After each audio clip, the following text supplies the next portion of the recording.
Good afternoon, ladies and gentlemen. Our speaker for today is Mr. Nitish Mehra, Advocate, Delhi High Court.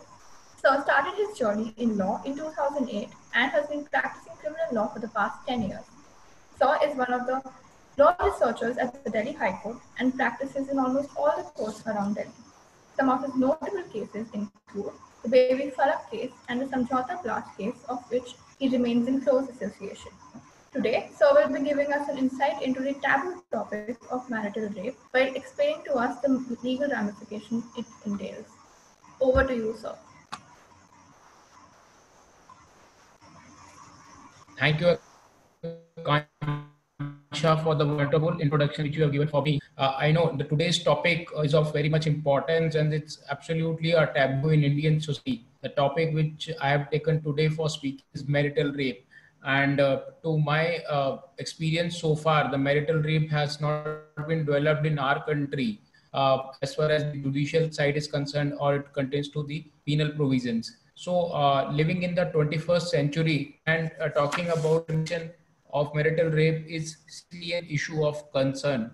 When the whole world is talking about feminism and rights of women, in still some parts of the world, are in the four walls of the home, and the women are most suffering from the dehumanizing nature of crime that is called marital rape. The society in India denies the acting marital rape as a crime, and it is hidden behind the curtain of marriage. The value of sacrosanct attached with the institution of marriage is the major reason for not recognizing the concept of marital rape in India. However, the situation of marital rape in India is and is of the most underreported crimes in India. Not only men, but women also do not recognize the concept of marital rape. People are not ready to accept in India the fact that how a husband can rape her wife. There is a common notion among the people that with the marriage, husband gets the implied consent of the wife to have sex with her anytime without her consent. To my opinion, the answer should be in negative. And what is the position of a woman in India after being going such a tremendous change in the developing nation where the women are progressing man? What I feel, the wife's role traditionally has been understood as submissive, docile, and that too of a homemaker. Sex has been treated an obligatory, in marriage also taboo.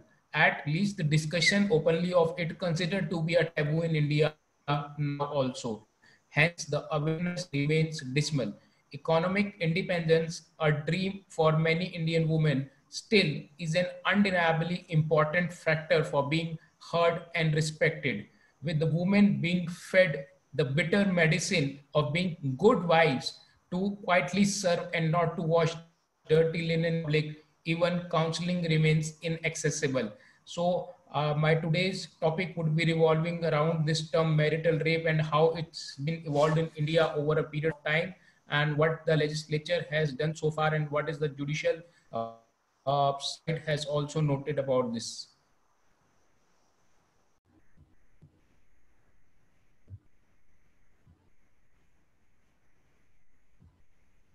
Yeah, so everyone can see the this PPT.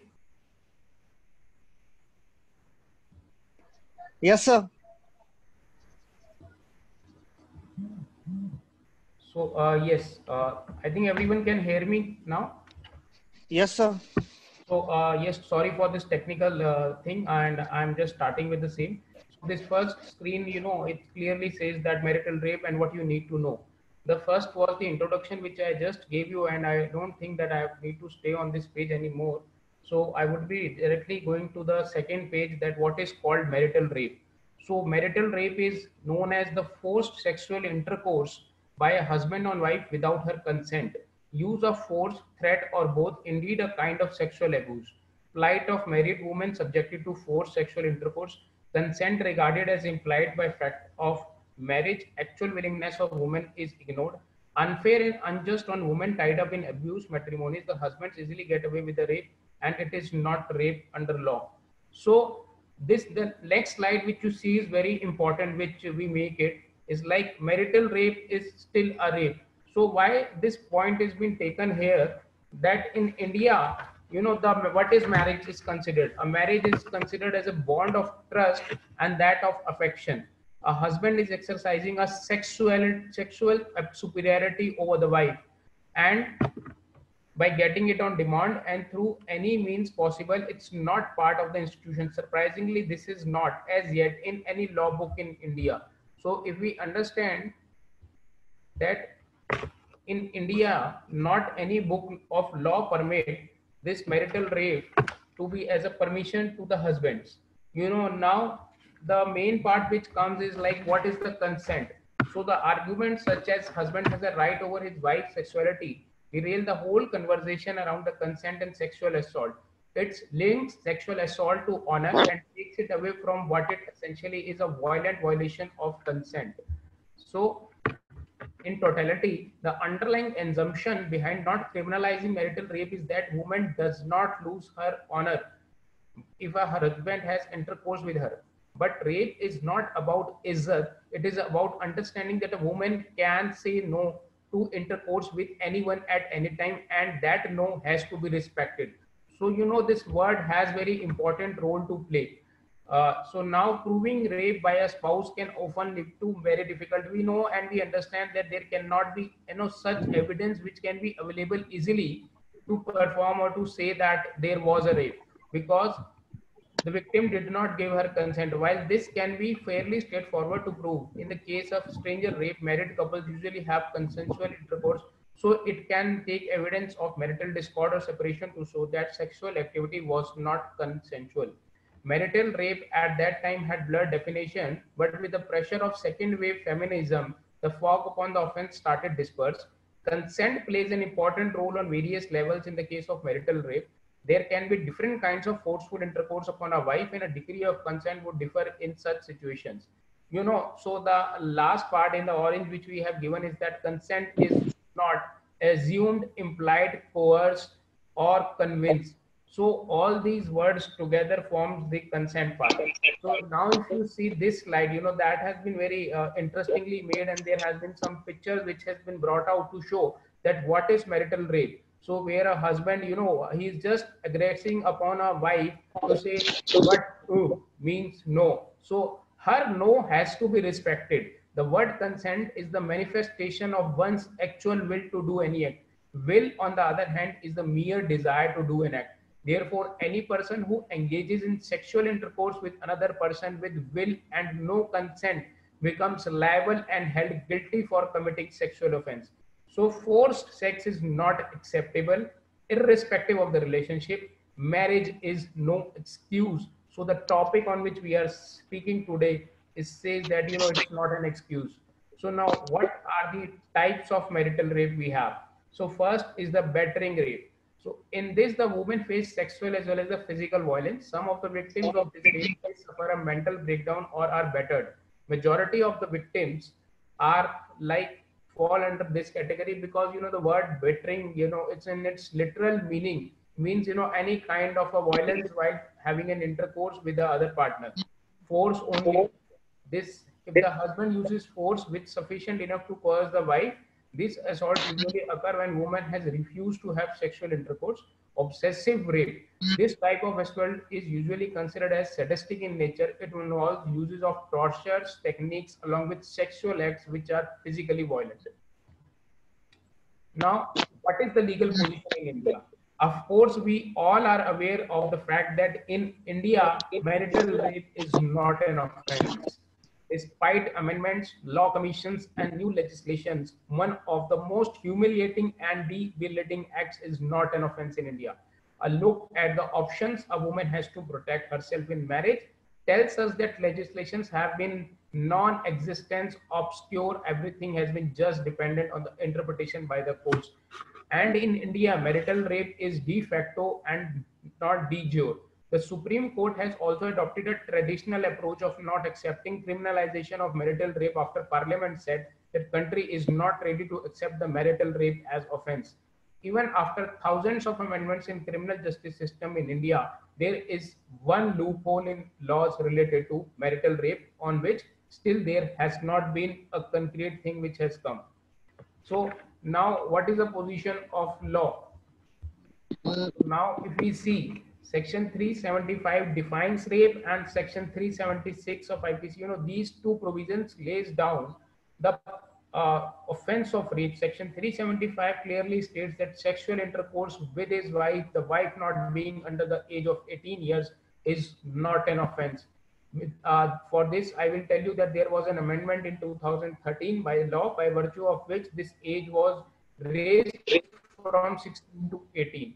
The Criminal Law Amendment 2013 declared rape as most heinous crime, but still they did not discuss anything about the aspects related to marital rape. So this was a lacuna which has been left by this amendment. A number of judgments which came, concept of marital rape was discussed, but the court was reluctant to hold husband liable of marital rape. Now here it is important, and we have to understand by the fact that even the why the courts cannot go into this is because the lacuna of law, there is no such legislation. On the other side, the right hand side, if you see, I have said that rape is rape. Why does our penal code still treat she's my wife as a defense? So this defense should not be allowed to be given. So even once a 72 Law Commission report also made a suggestion to criminalize marital rape, and Justice Verma clearly stated that there is a need to make changes in law to protect women's right and physical integrity regardless of the marriage or other intimate relation, but the government disregarded the suggestion made by the committee. So we have to understand that government was not ready to implement such recommendation of the Justice Verma committee about the marital rape. So now what is, the very definition of the word rape? It demands in our view a little change. The narrow definition has been time and again criticized by the Indian and international women's and children organizations, who insist that oral acts, sodomy, penetration by foreign objects within the meaning of rape would not have been inconsistent with the constitutional provisions on equity. Even international law now says that rape may be accepted as a sexual penetration, not just penal penetration, but also threatening, forceful, coercive use of force against the victim, or the penetration by any object, however slight. We have the Article 2 of the Convention of Violence Against Women, which includes marital rape explicitly in the definition of violence against women. So any rape is a crime. So why isn't a marital rape? So the thing which I said earlier also, I would be repeating it here, that, because since the marriage in India is considered as a bond of trust and that of affection, so therefore the husband takes the sexual superiority and he wants it whenever he wants it. He say that it is to be available to me on my demand. So we have to understand by this picture that the word no has very important role to play. Coming on to the next slide, that is the Justice Verma's recommendation, which I was just discussing with you. In the year 2013, the committee was constituted, which was headed by Justice Verma, who was the former Chief Justice of Supreme Court and of India, other judges of the Supreme Court and the other high courts. The committee was basically set up to give recommendations regarding the amendments needed in the criminal law to fast track the trials and to make more stringent laws against the criminals who have been accused of committing sexual against the women. Now, the committee, though said that in CR versus UK case, which stated that rape is a rape, irrespective of whether the accused was or having any kind of relationship with the victim.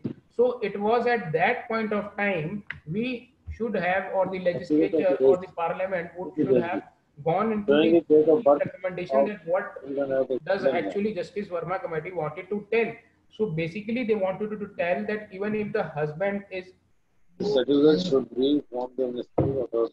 having a sex with a woman and that is without the consent, so that is considered to be a rape. So what are the changes which the committee said? That the exception of marital rape is to be removed. The law ought to specify that a marital or other relationship between the perpetrator of victim is not a valid defense against the crimes of a rape or sexual violation.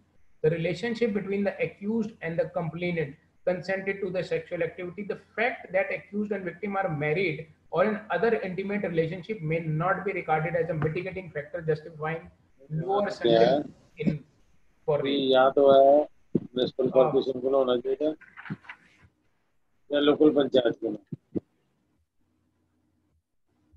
I request Siddhi to just float in the message that the all the viewers may Sir, mute their I've mic. already, That's a little yeah, disturbing sir, for me. I've already texted sir personally and I've put it in the chat. I request all the participants to please mute so that there is no hindrance or disturbance during the webinar. Thank you so much, Siddhi. So now going on to the other aspect, that what are the arguments which has been raised by the other side of the law, which says that it should not be criminalized. Though marital rape is one of the heinous crime which is being committed openly, still there are several reasons being justified for its non-criminalization. They are as follows. So these are the reasons which I thought and tried out to be the most follow arguments which has been raised by the other side. So one of the first argument has been like that the first justification given is that the prevalent custom that is being practiced in India, the women were considered to be economically, physically, socially, and sexually subordinate to men, which led to the doctrine of suppressing the rights of women after the marriage. So these are not my arguments. These are the arguments which has been raised by those who do not want marital rape to be considered as an offense in India. It is said that the concept of marital rape as understood internationally cannot be applied to India due to various factors: illiteracy, poverty, customs, religious beliefs, mindset of people. The central government argues that by criminalizing marital rape, that husbands be harassed by their wives as they might use this law maliciously, thus destabilizing the institution of the marriage. It is argued that marital rape is quite uncommon, and furthermore it is very difficult or is impossible to provide evidence against it, thus adding further burden to already overburdened judicial system or the legal system. Now, what remains here is that the most important argument which the generally raised, that women do have legal recourses available to them. So such are the Domestic Violence Act, Section 498 of IPC, and the POCSO. Since all these offences or all these acts have been guided or has been brought to frame guide the issues with regard to the sexual molestation of the wife, so therefore there is no need to bring this marital rape as an offense. So what in my view we see that what are these constraints of law while dealing with such recourses or the offenses which are said to be of marital rape nature. Under Domestic Violence Act, a wife gets only the civil protection against the forced sexual intercourse by husband on the grounds of cruelty. So the husband is not tried under the criminal law, thus saved him from the criminal prosecution. Under Section 498 of the IPC, which defines the cruelty, it is stated that the criminal offense, if a husband or any member of his family treats with wife with the cruelty hasn't been defined in the section, but it also includes over the period of time in different judicial pronouncements that the continuous demand of sexual intercourse would also amount to cruelty. But the main drawback of this section is that it provides the imprisonment of only 3 years and fine, which shows this law is not strong enough, but in my view is very lenient to deal with this aspect of law. So now what is the scenario in the other countries? So the first we see in England before 1991, there was no law against the marital rape, as it's still take the Hill's theory or of implied consent. But in 1991, an important case of R versus R, the House of Lords overturned its decision, stating that reason that marriage in modern times regarded as a partnership of equals. There is nobody subordinate to each other. So in that circumstances, and no longer which the wife must be servient chattel of the husband. So in that case, it was decided by the House of Lords that marital rape is considered to be an offense. And in USA, the lawmakers were not ready to repeal the law exempting the husbands being criminally prosecuted for marital rape. But in the case of the people of state of New York versus Mario Liberata, it was declared that there was no need for differentiation between marital and non-marital rape. Currently, all the 50 states of USA have criminalized marital rape as stated under the Model Penal Code. Now, what is the position of this South Korea? So South Korea is, if we see country in the population or in the nature is much smaller to than that compared to the India. Earlier in South Korea, the Supreme Court held that there could not be existence of marital rape. But as the years passed, by thinking the change, the main issue which was relating the term Gengam, which means rape in Korean, which was defined as forcible form of non-marital sexual intercourse, but the word means sexual intercourse in general, and the term included this definition means any woman, irrespective of whether she is married or not, was the interpretation of the their Supreme Court. There was a unanimous decision by the judges in this matter, thus leading to criminalization of marital rape in South Korea. Now, there are other countries like Colombia, Mexico, Sri Lanka, which are proposing such laws to be of the strictest of nature and to consider marital rape as an offense. But the changes in the laws relating to marital rape in so many countries shows that the realization and change in attitude of the people towards this archaic law, which are oppressive for women. So now this is a slide of the data slide which I try to provide. This says, more than 2/3 of married women in India aged 15 to 49 have been beaten or forced to have or to provide sex regardless of their socio-economic position. So this data has been taken not only from the poor strata of the society, the data has been taken from the overall. So 1 in 5 men has forced his wife or partner to have sex. That is as per the International Man and Gender Equality 2011. Over 104 countries across the world have criminalized marital rape. Now the countries which are still looking to it is like India, Saudi Arabia, Pakistan and China have not.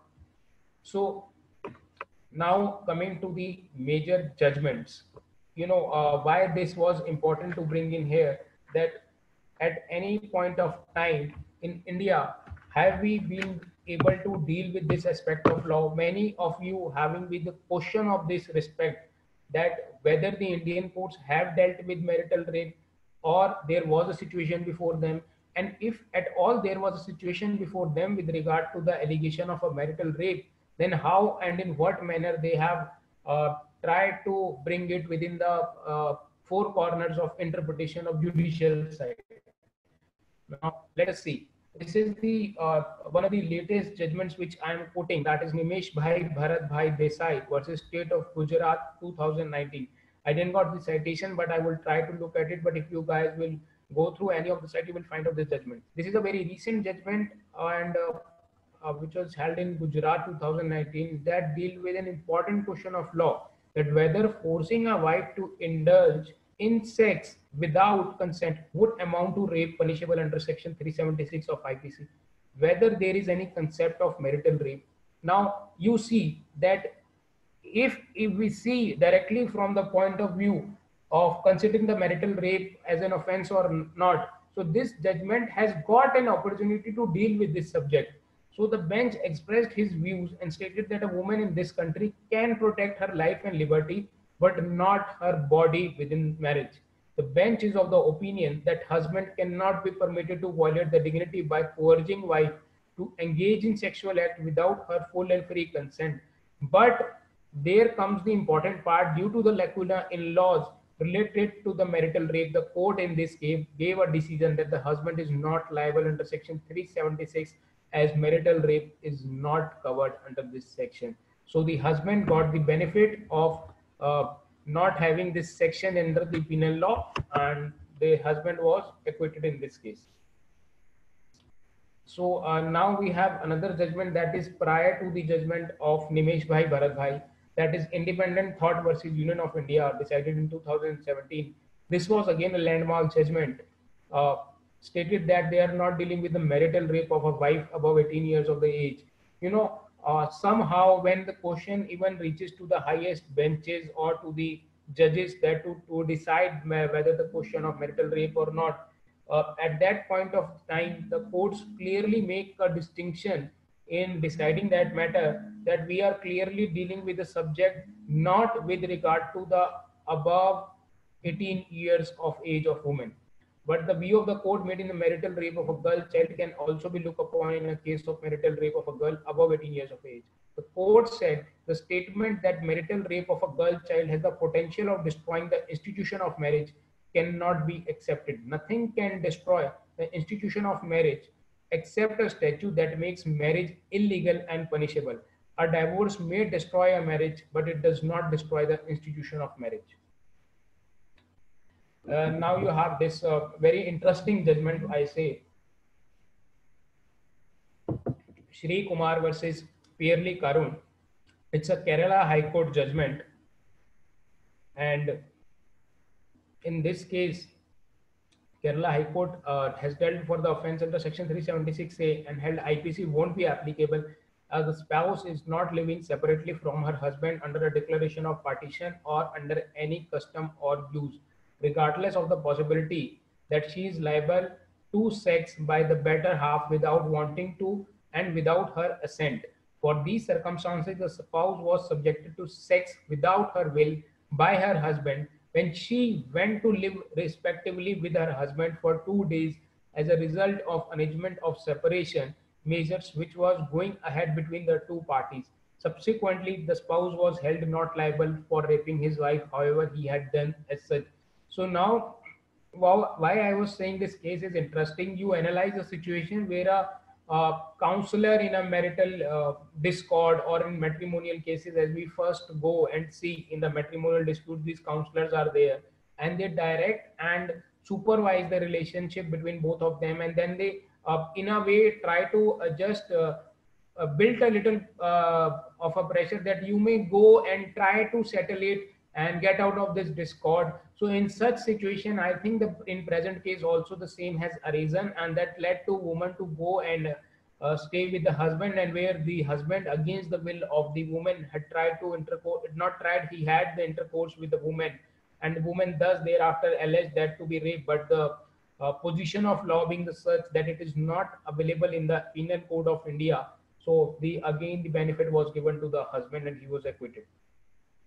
So after this, there are some important points which I need to discuss with you before directly jumping into the conclusion of this. That very strangely, if we see the husband of a girl child,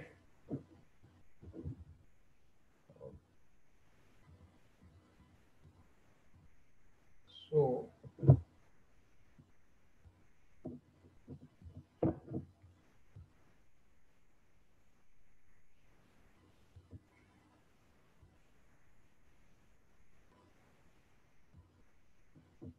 yeah, just hold for a second.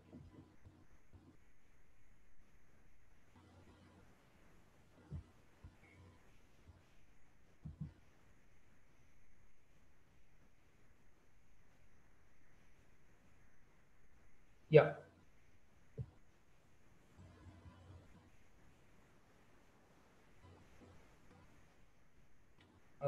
So yes, very strangely, what we see is that the husband of a girl child does not have the liberty and freedom under the IPC to commit a lesser sexual assault with his wife. As for example, if the husband of a girl child assaults her with the intention of outraging her modesty, he would be punishable for the provisions under IPC 354.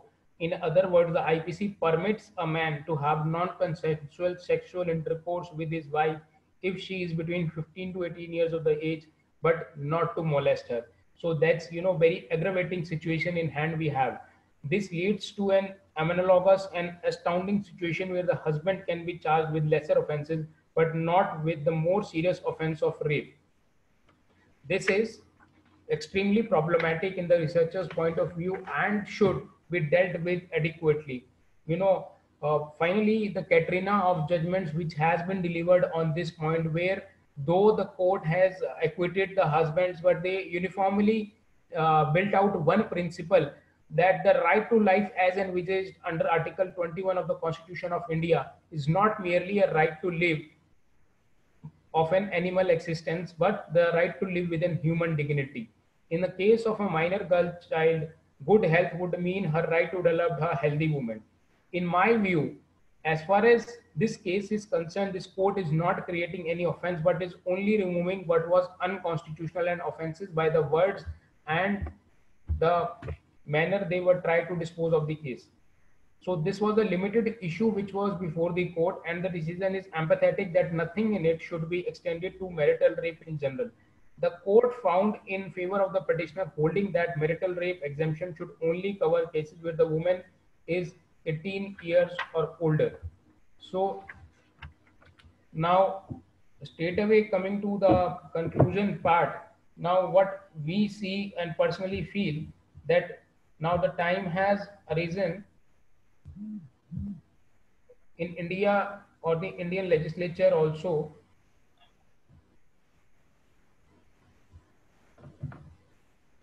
to get up from the, we say that the sleep in which they are, and to make the amendments as necessary in the Indian Penal Code. Several jurisdictions of the world have either recognized the marital rape as an offense or else set in motion in the task of breaking the shackles of the traditionalism, which should we think in India also we should try to do. Even the Supreme Court of Nepal, the country which is very smaller to us, has ruled that forced sex within marriage constitutes marital rape. Unfortunately, the India is very much behind and we are lagging there. But there is nothing to believe that marital rape does not happen in India. It is prevalent. Ankit, can you please mute your mic, Ankit? Even the Supreme Court but there is nothing to believe that marital rape does not happen in Indian families. It is prevalent in every city, every town, every village in India.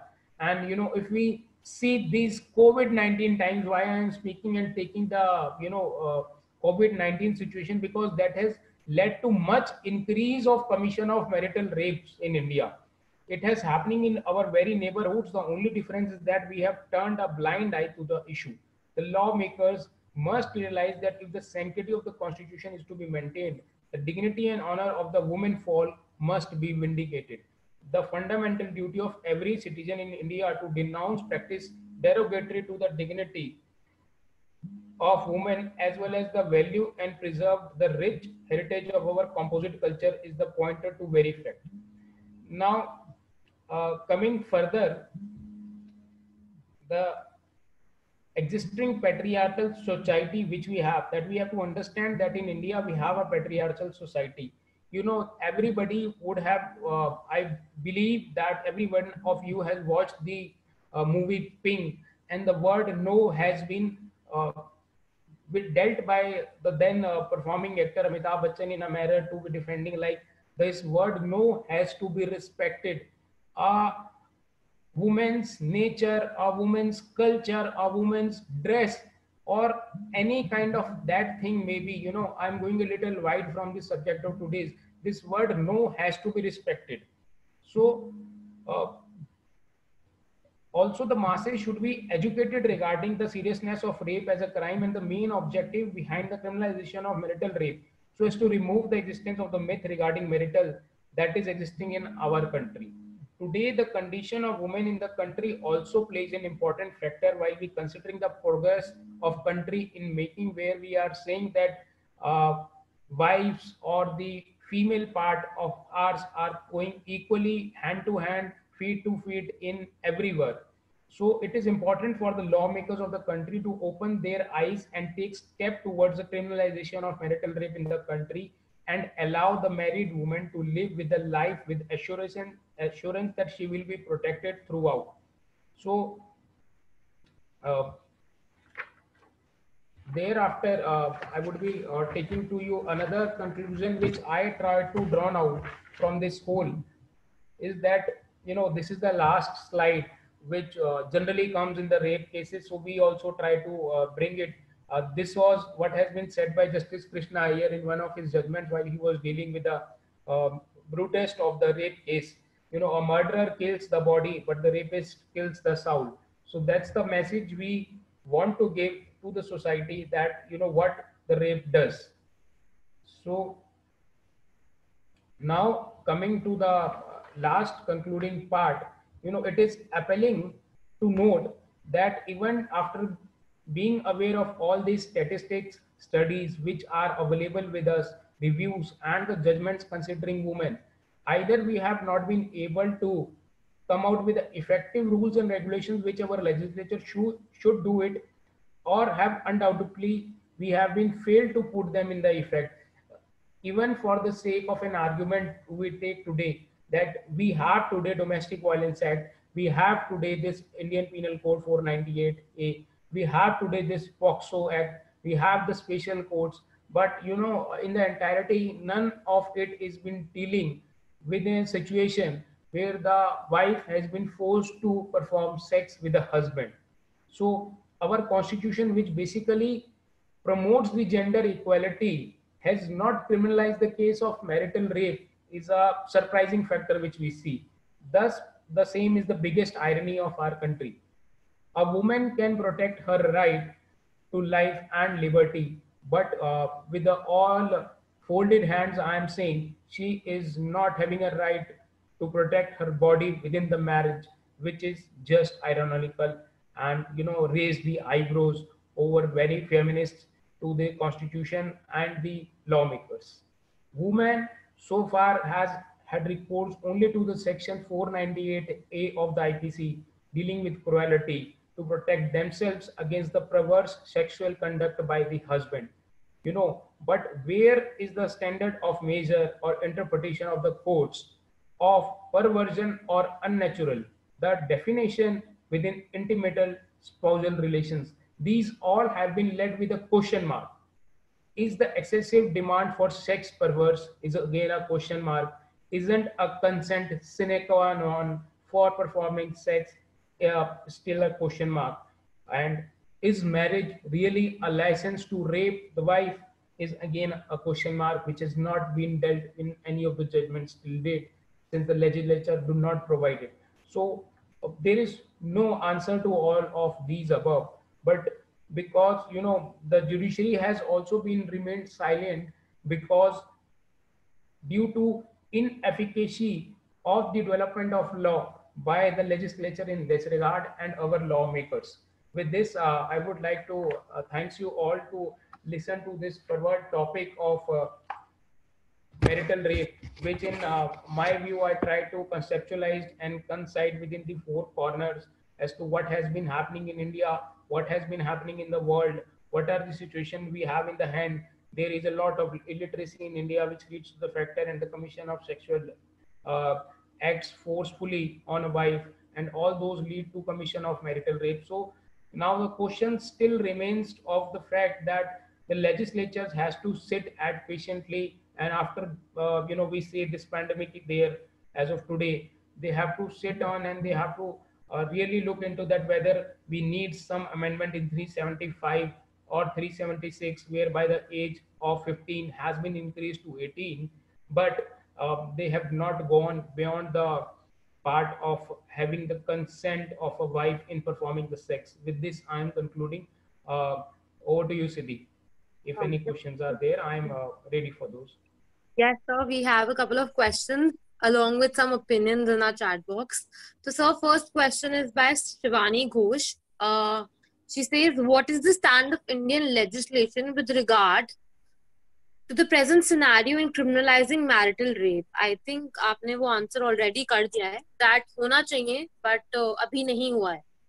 So the legislature has not really come forward with any law. And while I was concluding with today's webinar, I have focused that they should sit and definitely should take out something with regard to the marital rape also, because that is the sole reason that judiciary could not, harp upon or do something strict in its stricto sense, because the legislature has not provided them with that aid. So following the next question is also by Shivani Ghosh. She asks, what is the trial process and conviction on it? What is the, can you come again? What is the trial process and conviction on it? What is the child process? Trial process. What's the trial process and conviction on it? There cannot be any trial on the basis of the question of marital rape, because it's not in any offense in India. It's not there in the IPC. So those with regard to the rape, if we talk about generally, now there have been fast track courts, there have been designated courts which are dealing with the rape cases. There have been designated courts which are dealing with the POCSO offenses. So yes, for that there is a time frame which has been set, and the courts are trying to do their best to dispose of the matters in the as efficacious as possible. Siddhi. The next question is, what is the scenario when it comes to filing the FIR by a woman, especially on marital rape? So that is the way we are lagging behind. So originally it has to be registered as a marital rape, but the offense is only registered under section 375 or 376 IPC only. They treat it as normal rape, and when it goes to the roots of the matter and when it reaches to the court and it is said that it's a marital rape, it's a case of a marital rape, then court said that we cannot indulge into this and we cannot go really into this matter, and therefore we are acquitting the accused if it's really a case of marital rape. Thank you, sir. So the next question being, so whether the marital rape in India should be criminalized or not as per your opinion? This is by Shivangi Khattar. So with my entire discussion today over this subject, I think it has been neutralized and it has been crystallically clearized that, the entire all discussion has been made on the subject that yes, it should be criminalized within the four corners of law, and the legislature and judiciary, as there were recommendations in the Justice Verma committee while bringing his 172 law commendation report, they have said that there should be some law on this marital rape. Thank you, Nitesh sir. Sir, one more thing. What, according to you, can be made a strong evidence of marital rape? If we consider rape by a stranger, then the existence of penetration, existence of injuries proving forced penetration makes out the case. Law makers went up to the extent of inserting section 114A in the Evidence Act. My point here is that while I totally support criminalization of marital rape, how can we truly make this feasible? Because if the accused or the husband gets away scot-free, the law will not serve its purpose. So this is by Advocate Zoya Mehta. So Zoya, it's a very nice question which you have asked, because even the judgments which has been dealt by the Supreme Court, they have gone to the extent that collecting an evidence of a marital rape is very difficult. I totally agree with you and I totally understand it, that yes, that though you are supporting the fact that it should be criminalized, but on the other hand, being a legal person, you are of the view that it is very difficult for the prosecuting agency or for the court to decide that whether there was some evidence or not. But yes, if the case is reported, we are taking an hypothetical situation that now the marital rape has been decided to be taken as a punishable offense. So in those circumstances, just as we do in the cases of rape, where we take that there should be immediate reporting to the police. So if we take this marital rape as an offense, so in those circumstances also, the factors which she is stating is very important. That is the forceful penetration, injuries on the body of the wife. So those should be immediately reported to the police. And when those should be immediately reported to the police, and when the matter would go with regard to the marital rape only, then certainly, definitely there would be evidences which would come out to support the case of the victim. Nitesh sir, I would just like to add on to this question. Sir, while in marriage, the question that arises before the judiciary is, how do we take the exception? How do we differentiate the exception? How will you say that whether it was consensual or not? Because the relationship is already, the marriage is already consummated between the husband and wife. So, mere on the injuries, how are we able to decide whether it was rape or not? Because the medical hymen, the breaking of hymen and all will already be there. So how will you justify that it was consensual or not? It's not always that the injury or the marks will be there, because people have this main defense. So the main question is, how do you differentiate the exceptions here? If you go back to the other Western countries which has criminalized this marital rape as an offense, So the purpose which they led, that their purpose was, main purpose was to give the marriage, the term marriage, not the sacrosanct, but a respectful meaning, and that to have a equal respect of both the partners. So analyzing it to that effect, going to the demerits of bringing it into an offense, rightly I am agreeing with you, there may be certain cases, but on the other hand, you would be having this respect which would be taking care of, due care of, while having the consent in performing the sex after the marriage. Your point is very well taken, that yes, the marriage has been consummated. With regard to the hymen and all those cases, those would be considered if it's a first time thing, and when there is a rape which has been otherwise alleged, not even by the wife, by somebody else or some female. In those circumstances, it has to be seen when it is she hadn't had a sex, or when it's a teenage girl. But coming to your question, that is much ahead of after the marriage being consummated, or there have been 2-3 years of period, definitely you are saying that there would be a ill effect of this, which is the major defense being taken by the people, therefore it should not be criminalized. But on the other hand, my argument to that is that the respect for women with regard to the consent at the time of performing sex would never come until and unless there would be some deterrence on those who are actually committing marital rape on their wives.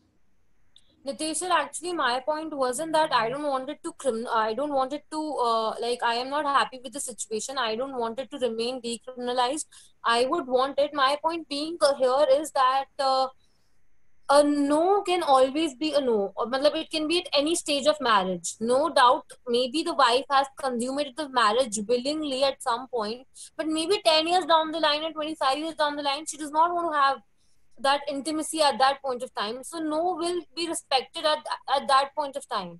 So I would not want to name people here, but I witnessed one case before Justice Geeta Mittal when the section 2 of 375 was challenged in 375, and the arguments that arose were very shocking and disturbing. So later on in Supreme Court, sir, it was before the CJI, then CJI, sir, he quoted that it cannot be decriminalized. It cannot be criminalized in India because it does not it does not have inconsistence with our customs. So that mindset of the judiciary, how do we deal with that mindset if the judiciary that is sitting in the topmost parameters in India, because so like you always say, no can be no, and that has to be respected at every point of time, not initially, not 10 years down the line. So if you can throw some light on that, sir. Yeah, I really cannot comment on what judiciary had it before them at that particular time with the facts and circumstances of the case. But definitely, it's very surprising and shocking to bring in custom to defend such kind of a marital rape. At least from the side of the judiciary, there should always have been a constant effort, as there has been from the Honorable Supreme Court of India in Nimesh Bhai judgment. Supreme Court has tried to make all the pressure points which the court can, and they have triggered the nerves of the legislature just to warn them and awake them that now the time has come that you should start really thinking on something like marital rape. So it's depend upon the bench to bench who are dealing with the facts and circumstances of the case. But yes, there should not be any biasness on the ground of custom, religion, poverty, illiterateness of in the society of India. There has to be an unbiased approach. One question which I was thinking that would come from at least some of the viewers hasn't come to me. I'm raising that question myself. So there are a lot of pending questions of you already. Yeah, if there is a question, you can just give it to me. Yeah, sir. So, Sir Vanshika Sharma, she asks, sir, it is also seen that proving marital rape is very difficult. It cannot be easily determined whatever takes place between husband and wife in a room. Please throw some light upon this issue as well as how provisions can be made under the law. With that respect, I've already answered and I've already spoken in my lecture and my webinar while I was speaking in the introductory part and the other countries part. This is the major argument which has been taken by those who don't want it to be an offense at any point of time.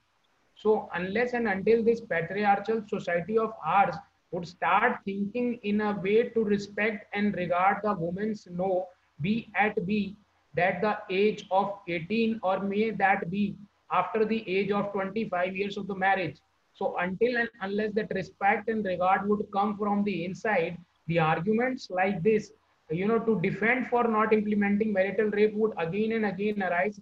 I cannot personally sit and take the place of the legislatures or the judiciary. We can, as an advocates, can always would like to throw the light on the subjects which are being still hidden behind the curtains, and that is my sole purpose of bringing through by today's webinar this marital rape subject.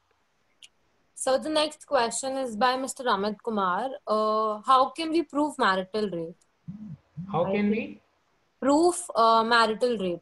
Boss, I cannot really comment it on that as now, because till the time marital rape has not been accorded as an offense in India, we cannot have the certain judicial interpretations or the legislature explanation appended to that section. So we can only advocate, or we can only say that apply that section. It is for the judiciary and for our legislature to bring out that in how and in what manner it should be proved. So once the cases would be there, then the court would be dealing the situation, and there would be the judicial interpretations, there would be the practical examples, then definitely something would that sort would come out. But as of now, there is nothing on papers which is written which I can tell you that how it has to be proved and in what manner it has to be done. Right. Yes. So the next question is, once the it's by Shivani Khattar. She asks that once the marital rape is criminalized, do you think that the women can misuse it like they misuse the provisions of rape or DV or anything else? So yeah, now that's again a biased question, and the answer of this would be always be yes. Yes, there is a chances of being misutilization of these sections and provisions which are gender biased. So that is true. Even as a woman, I would agree to this, that these provisions are very misused these days. Sir, the next question is by Shobhit sir, and he asks that is marital rape can be one of the ground of divorce on behalf of the wife against the husband? Yeah, there should be. It should be. In my considered opinion, it should be brought by the legislature as a ground of divorce also. So as of today, sir, it cannot be taken as one ground of divorce? No, no. Okay. You can take it as a ground of cruelty. Right, sir. You can bring it the definition of forceful sexual intercourse by the husband time and again has been noted by the Supreme Court in various judgments can be a ground of cruelty under the Indian Penal Code section 498A. So that way you can raise it and then it can be made as a ground of divorce. Right, sir. Sir, I think that'll be it for the questions. Rest everybody are giving their thoughts. So the last point which I was trying to take, that the question which should have come from any one of you, at least from the men's side or the male parts, should that be that if the women are harping on the fact that there is a marital rape, can't there would be other side, like the marital rape has been done by the woman?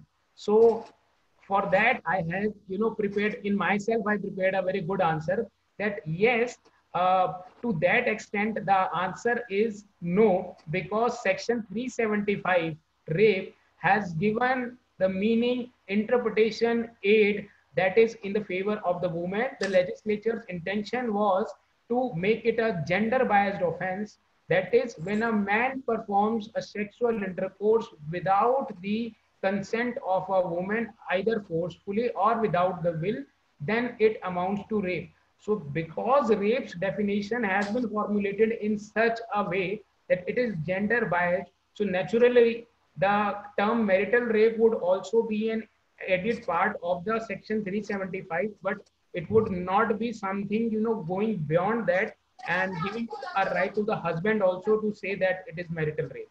With this, I would like to conclude, and so Siddhi, over to you. Yes, thank you so much, Natasha. Even in fact, in today's generation, I would just like to add on one thing. I feel yes, the law is gender biased at times, and in fact, if there are situations where there might be situations where men are forced to do things by women, so I also think that law should be amended in a way in respect of IPC as well as the marital rape, like you suggested. So it can be both ways. So the judiciary should consider both aspects. Maybe we can start with one step at a time, considering the female part first. I would We'll like to. see. We'll see if we come across any such matter. We would try to hamper and argue before the bench concerned, and Sir, just off to the make them. record, I will share one such situation with you. I came across. Okay. Okay. I would like to hand over to Shobit sir to conclude the webinar for today. Shobit sir, am I audible to you? Yes, ma'am. Good afternoon, sir. Good afternoon, Shobit. Sir, I was about to ask you the question, sir, for this from the other side. Sir, I would, sir, I want to thank you, Nitesh Mehra, sir, to speak on such a taboo topic in India. The webinar today was very informative, and the choice of PPT was very articulative, sir. Not only this, sir, by providing such advanced knowledge about this topic was of immense knowledge. The eyes of many would get open on this subject, sir. So last but not least, we want to thank all our viewers who are with us today in the short journey of today's webinar. So we would like to have more such informative sessions from you on the other subjects of law in future, sir. Thank you so much, Shobit, for such a wonderful thanking note. You are always be a generous part of the team. And I'm also like to thank for today's webinar my all the associates like Siddhi who has hosted the entire webinar, Akansha who has just introduced me today, and as she always taken the keen part in introducing me in the webinars.